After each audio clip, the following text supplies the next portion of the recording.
Back in 2014, Sony released the a6000, a mirrorless camera meant to take on Canon and Nikon by packing incredible specs and features into a fairly low-cost package.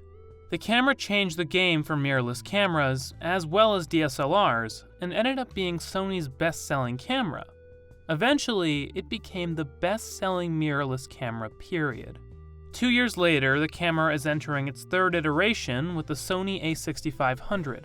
A 4K-capable sensor-stabilized camera with dynamic range so good, it's essentially a small little cinema camera.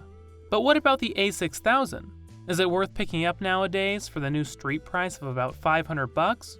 Well, over the last couple days, I've had the pleasure of using the a6000, and I've been quite impressed. The first noteworthy feature that stuck out to me was the incredible autofocus. Even when shooting video, I kept the camera in autofocus mode and never had any issues finding focus. As someone who shoots Canon primarily, I don't have any usable autofocus for video with my Canon T2i. The cheapest camera capable of good video autofocus in Canon's line is the 80D, which costs around $1,100.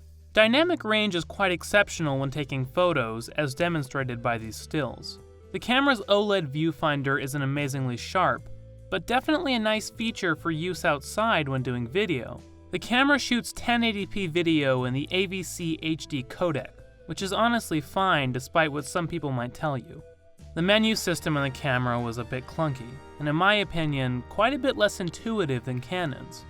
It took me a while to figure out where everything was, and the lack of touchscreen certainly didn't help. I only tested the camera with one lens, which wasn't exactly fast, but proved adequate for my testing. To my eyes, Sony's color science isn't quite on par with Canon's, and seems to blend yellow into many different colors, creating skin tones that I personally don't really like.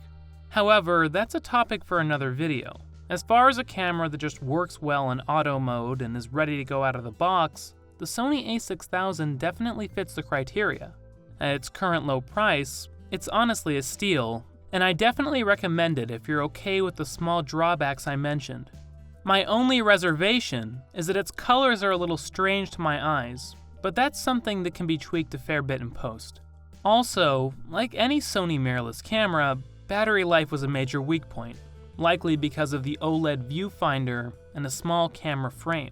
It definitely made me miss the outstanding battery life for my T2i and most of Canon's cameras in general. The camera did not, however, overheat at all when I was recording video. But this definitely has something to do with the fact that the camera shoots 1080p, not 4K, as Sony's mirrorless line is infamous for overheating when shooting video. This camera is very capable of taking excellent stills, as made evident by these samples. So if you're looking for a high-quality mirrorless camera for a low price, this is definitely the camera for you.